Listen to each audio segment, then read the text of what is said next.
hindi na para sana mag-reply sa topic na to, kaso nga lang kailangan talagang sagutin para sa inyo. Pero yun nga, Yan po no, hello po sa inyong lahat at welcome sa aking channel. Dito po sa video ito na isang content creator na masasabi nating pasaway. Pasaway dahil tayo ba naman isang lesson learned na naman to, di ba? Kumbaga, ikaw ba naman pagka nasa ibang lugar ka o pupunta ka sa ibang lugar, ang dapat mong isipin, nasa ibang lugar ka, huwag kang gagawa ng kung ano-ano sa ibang lugar. Diba?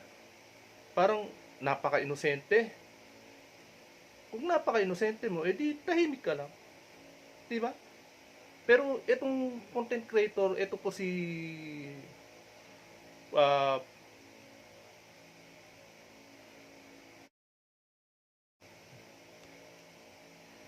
sasagutin ko na lang to siguro, kasi since may mga vlog naman ako sa ko doon, papuntang Dubai, is ilalagay ko doon. Tapos doon, ayan po no, na isang magandang araw po sa inyong lahat. At eto at muling nagbabalik ang inyong lingkod, Pads Press TV. Ngayon dito sa video ito, may lesson learned. Kumbaga, yung papasok na sa pagiging behave natin. Kaya nga ito, ilang beses nabanggit dito sa video ito, behave. Kung tayo pupunta sa ibang lugar, maging behave tayo. Huwag tayong maging ignorante. Kumbaga, kung first time natin, di ba? First time natin, maging tahimik tayo. Lalo nga, kapag ilang beses ka na nakapunta, alam mo naman ang rules sa ibang bansa, di ba? Mas maigpit sa ibang bansa. Kaya, maging behave. Behave na naman. Behave, di ba? Pero dito sa video ito ay may lesson learned di ba? May lesson learned. Pero, kung kailan ka natuto, yun naman ang dagok na habang buhay mong pagiging, kumbaga, habang buhay mong pagdudusa na pwede mong na pagdating sa ibang lugar yun na nga, hindi ka tatanggapin ng ibang lugar, ng ibang bansa. Di ba? Dito po sa video ito, ipapaliwanag niya. Ito po si famous daw siya. Famous. Kung famous ka, huwag mo ipapangalandakan na famous ka. Dahil lalabas na magiging mayabang ka. Di ba? Magiging mayabang ka. Dahil nga, gusto mo ipangalandakan na sikat ka. Pinagayabang mo, di ba? Nagiging mayabang ka. Kaya dito, hindi niya may paliwanag. Itong video na to sa una, di ba? Hindi niya may paliwanag Dahil alam niya, may mali siya. Hindi niya may paliwanag dyan sa itong video ito. Hindi niya talaga may sa kanya lang daw sasagutin. Di ba? Kaya ito po, panoorin po natin ang buong video.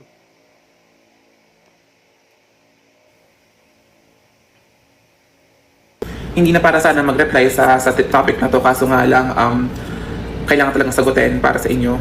Pero yun nga, sasagutin ko na lang to siguro, kasi since may mga vlog naman ako sa na-video ko na sana ipopost. Sasagutin niya raw, dapat hindi niya sinagot ngayon. Hindi niya sinagot just sa video na yan, dahil sasagutin niya raw sa susunod na lang daw. Kasi meron pong mali. Meron siyang pagkakamali na pwedeng ika-bash na ng mga tao. Diba? Eto po, tuloy po natin. Sa YouTube ko, kasi gagawa sana ako ng Dubai vlog.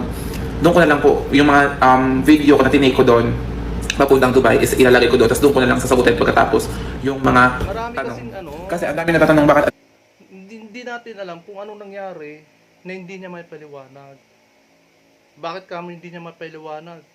Dahil iisa-isayin niya Iisa-isayin niya yung paliwanag na yun kung bakit, ano nangyari.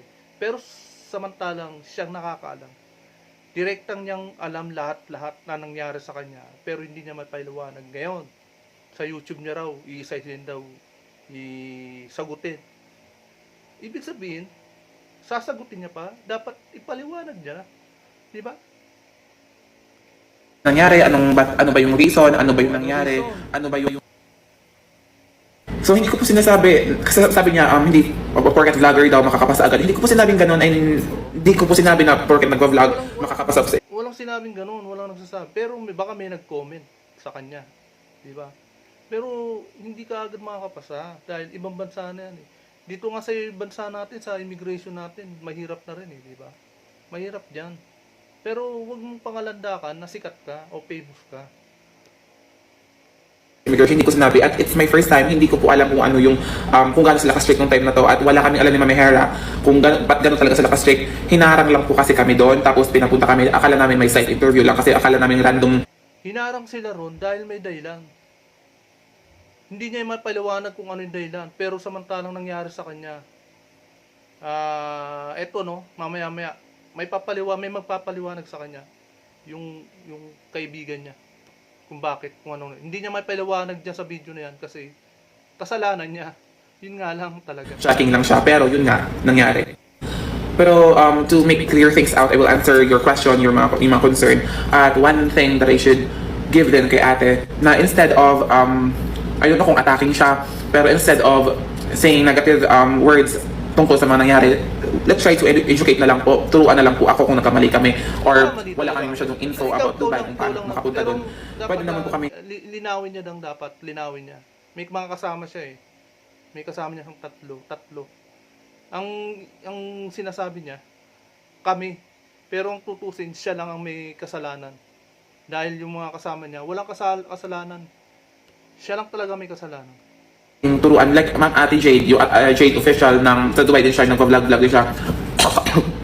Chinat niya ako, kamusta ka, okay ka lang ba? Ganun talaga sa Dubai stricto. Alam mo yun, yung concern sa'yo, yung i-educate ka, hindi yung mismong kapwa mo pa LGBT, yung mga ganun sa'yo. Ang sakit lang sa loob kasi ganun yung mga nangyayari. Dito sa talagang naipaliwanag eh, makulit talaga siya. Talagang makulit. Ilang beses siya pinagsabihan. Well, yun nga. Great thankful pa din ako sa mga taong nag-check sa amin, sa taong mga nag-check sa amin kung kamusta kami, kung paano. Hindi siya huminto. Talagang yung bibig niya walang preno. Kumbaga kung ano yung gusto niyang mangyari, yung bibig niyang gumagana. Ganyan po nangyari sa kanya. Kami kung kumain na ba ako, na-appreciate ko yun especially. Maingay. Yun lang. I mean, doon ko na lang i-edit ko yung video ko sa Osmo ko. Ita-transfer ko siya sa iPad ko, tapos edit na siya. So, doon ko sasabihin din yung mga nangyari. So, yun lang. Thank you so much. Pinagtitinginan siya. Ito yung isa sa kasama niya, si Queen Hira. Si Queen Hira, nauna raw yan. Kumbaga. Yan, tatlo sila eh, di ba? Apat sila. Tatlo niya yung kasama niya, tatlo. Ito, isa to, si Queen Hira. Ang kasama. Hindi ko masyadong manok si Queen Hira. Pero yung mga paliwanag niya, syempre, hindi ko masyadong kilala si Queen Hira. Pero yung paliwanag ni Queen Hira, malinaw po ang pagkakapaliwanag niya dyan. Diyan po, lalabas sa paliwanag niya kung gaano kalakas at kakulit yung bibig ni Pukerat, di ba?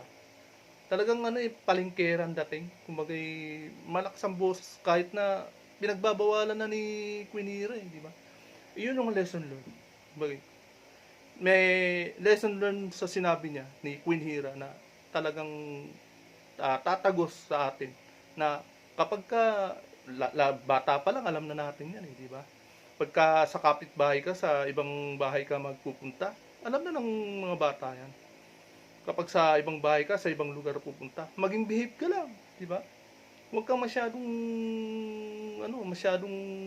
palingkera, masyadong mayabang, masyadong maingay. Ganun po yun. Alam niyo, immigration pa lang ng Pilipinas, airport pa lang ng Pilipinas, sabi ko sa kanya, behave. Behave kasi pupunta tayo sa ibang bansa. Kasi nasa airport pa lang ng Pilipinas, pinagtitinginan siya. Alam niyo naman yung expression, Maingay kasi. Kaya nga, yung sinabi niya sa Pilipinas pa lang, sa immigration, maingay na siya. Kung lumalabas dito sa kwento ni Queen Hira, maingay na siya. Kung ano na yung mga pinagsasabi siguro. Hindi lang yung nangyaring point to point na sinasabi niya. May mga ibang bagay pa na bukang bibig siya na maingay. Ganun na nangyari. let's go to Dubai! Behave. Pupunta tayo ng ibang bansa, mag-behave ka. Kaya pala, sa immigration ng Pilipinas, siya ang natagalan kasi ang sabi sa kanya, patingin ako ng mga, ng mga social media, kung saan. Diba? Sa immigration pa lang ng Pilipinas, nasita na siya dahil sa pagiging talakera niya. Ang lupit, diba? Yun, hindi niya may paliwanag yun. Hindi niya may paliwanag kung bakit siya ginaganon o bakit nangyari sa kanya. Dito pa lang sa paliwanag ni Queen Hira, makikita nyo na kung gaano katalakera ang nangyayari. Famous kasi sinasabi niya pala na famous siya doon or famous siya. So chinek yung kanyang social media kasi famous nga. Yan. Di okay, nakalipad papuntang Dubai. Nairita na ako kasi sa aeroplano pa lang inutusan niya si Mami Jonji, yung business partner ko na videohan mo yung paglapag ng aeroplano kasi nandun siya sa window seat. Videohan mo yung aeroplano, yung paglapag ng aeroplano. Tapos hindi na videohan kasi natataranta. Laro ka naman, laro. Hindi na videohan. Alam mo yung expression na gano'n na Hindi natin nakukuha actual kwento niya lang yun. Pero sa actual talagang malala yun. Kumbaga, yung sigaw niya ang talagang siguro yung mararamdaman mo yung nasa kabilang upuan ka. Siguro naririnig yun. Yung upuan mo nasa kabilang dulo. Baka yun ang nangyari. Naririnig yung boses niya sa magkabilang upuan siguro. Kung nasa gitna siya, edi magkabilang upuan, naririnig siya. Doon gano'n siguro kalakas yung boses niya. Diba? Siguro kung nasa dulo, nasa dulo sila, nasa dulo yung nakakarinig. Ganon din siguro ang nangyari. Sobrang lakas, diba? Ang lupit. Hindi mo na video ma, ganun yung tono. So nairita na ako, sabi ko behave. Paglabas ng eroplano, bigla siyang lumakas ang boses. Welcome to Dubai! Yung sinasabi niyang lakas ng boses, baka sigaw yun. Baka sumigaw. Sumigaw siya ng welcome to Dubai. Doon pa lang siguro siya nakita ng mga immigration. Hindi natin alam pero yung mga taga-immigration niyan sa Dubai siguro, nandiyan lang yan sa gilid-gilid, nagmamasid na agad. Hindi niya alam yun siguro. Baka na hindi mo alam, hindi mo na mamalayan, nakatabi mo na pala yung immigration. Habang naglalakad kayo, habang lumalabas kayo sa aeroplano. Nandiyan yan, nakakalat yung mga immigration. Huwag po natin sabihin na naka-CCTV lang kayo. Pero nandiyan na yan, na nakakalat na yan sa iba-ibang lugar. Kumbaga, mga dinadaanan mo, nandiyan na sila, nakaposte na. Baka ganun nangyari. Yung pagkasigaw niyang doon, merong immigration sigurong nakapansin sa kanya. Ang isa pa, yung mga immigration na yan, mga nakaradyo yan. Tapos, pag nagradyo na yan, tatawagan na yan sa mga CCTV, just sa kanya na siguro nakapokus. Sa kanya na siguro nakapokus yung camera. Gumagalaw ang camera, di ba? High-tech yan, sa Dubai. Di ba? Ngayon, siya na sigurong tinitiktikan ng mga immigration dyan, mga personal dyan. Kaya ito, paliwanag uli ni Queen Hira. Tingnan nyo. Pinagtinginan siya ng mga kasunod namin na ibang lahi. Sabi ko sa kanya, behave. Nasa ibang bansa na tayo, behave ka. Pinagdidila ka. So, sa mga nakapunta ng Dubai, mahaba. Sasakay pa kami ng train papuntang Dubai, ay papuntang immigration. Tapos pipila na, pagdating sa immigration, pipila na. Alam mo yung ganyong pila, yung paliko-liko, zigzag. Nauna kami, dalawa. Nasa dulo sila, tatlo. Si Roldan, si Fokirat, at saka si Mami Jonji, yung business partner ko. Tapos nung malapit na kami sa immigration, hanap ako sa kanila. Kasi ang daming tao. Hanap ako. Kasi, ano kayo nangyari? So, sumunod na. Wala na akong magagawa. Kasi iyan po, sa dami ng taong yan, marami rin ng mga immigration personnel nakakalat. Di ba? Talagang hindi lang isa lang, dalawa, tatlo, nakalayo. Marami yan. Kaya natiktikan siguro siya dyan. Hindi ako makabalik kasi nga yung linya. Nauna na ako sa immigration, nauna kami sa immigration. Nung nakalagpas kami, kinuha ko na yung luggage. Tumatawag na ako. Mami, anong nangyayari? Asa na kayo? Nakuha ko na yung luggage. Sabi sa akin, naharang ng immigration. So doon pa lang, sa linya, pinakadulong linya, naharang na ng immigration. Wait, before pala sa immigration, pagsakay ng train, nag-CR. Sa girls. Girls, CR. Gaano kalakas ang boses siguro nun, di ba? Doon pa lang sabi niya girls CR, ang lakas ng boses siguro niya. Ang lupit, di ba? So ang daming CCTV sa airport. Dubai. Ang daming CCTV sa airport. So hindi ako aware na nanonood sila, natitimbre. Hindi niya na hindi napansin ni Queen Hira. Hindi siya, kumbaga hindi nga siya naging aware. Hindi niya alam na natitiktikan na pala sila, sinusundan na pala sila ng mga CCTV camera. Di ba? Yun, hindi napansin ni Queen Hira yon. Pero yun na nga, sa kwento niyang ito, Na, ano yan, natitimbrehan na, nakikita. Ganun sila kahigpit. Saway ako ng saway. So, nakikita na yung galaw niya, kaya before pa lang makarating sa immigration, hindi siya, hindi lang pala sa boses eh. Sa kilos niya rin pala. Sa galaw niya rin, napapansin na rin ng immigration. nakausap ng immigration officer doon sa pinakadulo, hinarang na, kinuha na siya. Tapos ang sabi, ano ang problema? Sinabihan sila Roldan na this is not about the outfit, this is about national security. Stress, nakaka-stress. So tawag ako ng business partner ko. Siguro yun na yung pinaka-major nila, national security. Na kapag ka yung reason ay national security, matindi na po yun. Pero kung ibang reason lang na mild o minor, baka hindi siya sabihin ng immigration officer na national security ang dahilan. Oh, sir, nakarang po kami sa nakarang po si Pupera sa immigration. Baka pwedeng alam ko na walang magagawa. Tataranta na ako. At least man lang may makausap ako na taga Dubai, di ba? At least man lang may makausap ako na taga Dubai. So sa mga nagsasabi na wala magagawa yung connections, wala, alam ko. Pero at least that time kasi wala akong maisip. Paano yung gagawin ko nasa pinalabas na. Kumbaga sa kumbaga binggit ka na ng kalagayan o yung wala ng oras o wala ng